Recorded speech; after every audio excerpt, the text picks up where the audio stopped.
guys. Nahalo ko na siya mabuti. Nahalo ko na siya. Ayan, natunaw na yung kanyang gel. At natunaw na yung gel sa salt. With salt. Yung ingredients na degreaser. Ayan guys.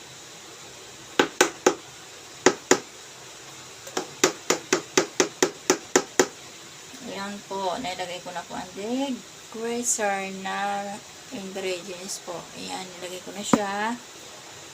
Then, haluin ko lang siya hanggang ma-mixture. Mix lang. Mix lang.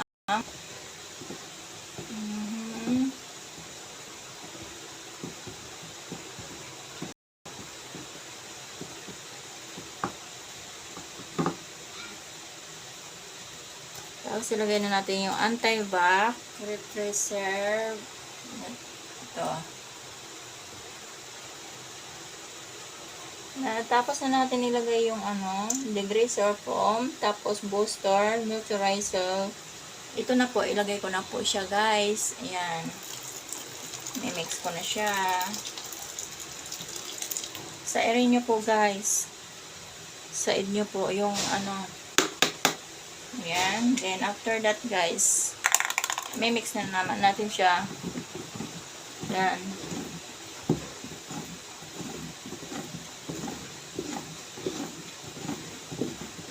Ayan. Ayan. Halo lang siya, guys. Kailangan talaga, guys, haluin mo. Mahalo mo talaga siya. Yung mo siya para yung ingredients niya talagang siya, kapit siya.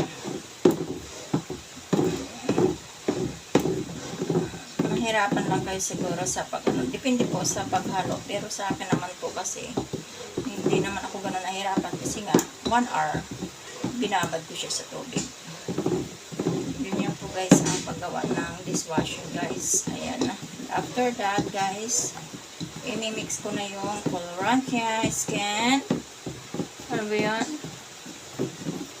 Colorant and ano ba yun? Moisturizing colorant and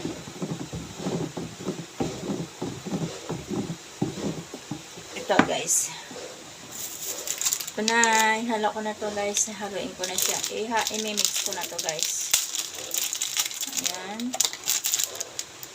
Ito na yun. Ayan. Haluin natin mabuti guys. Ganyan yan.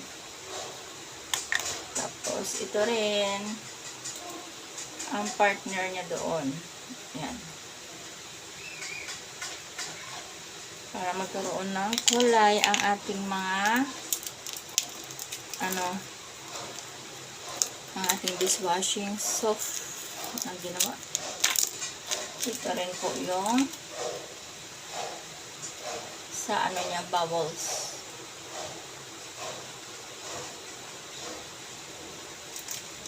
Ayan. Ito po. Ito po. Ito po. So, yan lang po guys. Ganyan lang po ang secret sa paggawa ng ating mga dishwashing. So, ayan na guys. Nagkukulay na ang aking ginagawang dishwashing. Ayan. So, malapot siya guys hindi siya kasi po talagang kailangan guys tamang sukat lang po yung ginagawa niyong pagsukat ng 15 liters. Pag sinabing 15 liters lang po. Wala nang hihigit doon. Wala nang hindi pwedeng kulangan. Ganon lang po yun guys. Ayan po ang aking dishwashing. So, finished product na po ako guys sa aking dishwashing. O, diba? So, yan. Mabango po ang aking dishwashing guys. Ayan. Naaamoy ko na siya. Oh my God. Finished product na po ako sa aking dishwashing. Thank you for watching guys. So, yan po sa mga gusto mag-business. Ito lang po ang gagawin nyo guys. Business lang po kayo nito. Bumili po kayo. Ganyan. Tapos kayo po gumawa. So, yan. Depende na po sa inyong gagawin dyan na kaya yung gawin na business nyo guys. Ayan po. Sa akin po yan guys. Ito, kaya ko magluto. So, marami po akong alam sa buhay guys. Malaking hirap lang kasi po kami. Kaya ito, kahit sabihin mo may trabaho ka, kailangan mo kumayod pa rin, mag-extra income ka. Kaya yun guys, turuan po kayo kung gusto nyo rin po magkaroon ng extra income. Ganyan lang po yung guys, gawin nyo. Thank you po. Thank you for watching. Follow pa more guys. Thank you and God bless you all. Pa-share na rin po ang aking mga video. Thank you.